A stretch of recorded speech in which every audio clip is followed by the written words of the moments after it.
साहब, एक हफ्ते में तीसरा फैसला, कैसे देख रहे हैं आप नैब के इन केसेस को और उन पर फैसलों को? मैं समझता हूँ नैब ने इस सूरत हाल से निपटने के लिए कोई रिसर्च डिपार्टमेंट, कोई ऐसा डिपार्टमेंट क्रिएट नहीं किया है कि ये जो हाई कोर्ट्स और सुप्रीम कोर्ट्स कोताहियाँ पॉइंट आउट कर रही हैं इसको दूर करे, इसको ओवरकम कर सके। वो है ये गाड़ी चल रही है, बस पकड़ धकड़ करनी है और 2-2.5 साल लोगों को सड़ाना है और बंद करना है। इसके अलावा मुझे नैब की कोई पॉलिसी समझ में नहीं आती है।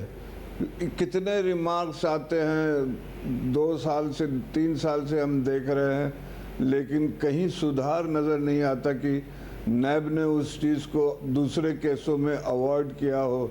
इसमें भी chief justice Islamabad high court ने बहुत सी चीज़ें पॉइंट आउट की है शाहिद खाकान अब्बासी साहब के केस में, लेकिन अब वो मैं समझता हूँ कि वो दूसरे केस में भी वो दूर करने की कोशिश नहीं करेंगे। उनकी पूरी कोशिश होती है कि अपोजिशन को टारगेट करें, बंद करें और क्रूसिफाइड करें बस। मगर साहब, हाई कोर्ट भी, सुप्रीम कोर्ट भी बार बार इन केसेस के पर सवालात उठा रही है, इंसानी हुकूक की खिलाफ वर्जियों पर, साथ ही आइन की खिलाफ वर्जी पर सवालात उठा रही है। अब नैब के जो चेयरमैन है वो खुद साबिक सुप्रीम कोर्ट के जज रहे हैं, उन्हें नजर नहीं आ रहा कि हाई कोर्ट और सुप्रीम कोर्ट के जजेस को जब नजर आ रहा है तो उन्हें नजर नहीं आ रहा है क्या हो रहा है?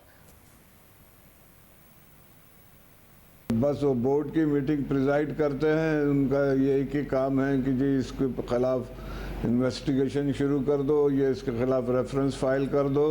उस रेफरेंस का फेट क्या है, किस तरह से इन्वेस्टिगेशन हुई है। जिस केस में 50 विटनेस होंगे वो कभी केस कंक्लूड हो ही नहीं सकता है। जिसमें 40-40 एक्यूज्ड हों वो केस कंक्लूड हो नहीं सकता है। ये देख रहे हैं 10-10 साल से, 15-15 साल से केसेस चल रहे हैं। उसके लिए भी कभी इन्होंने कोई अटेम्प्ट नहीं किया, कोई पॉलिसी फ्रेम नहीं की, कुछ इन्वेस्टिगेशन की साइड पे कोई सेमिनार, कोई डिस्कशन, कोई वर्कशॉप।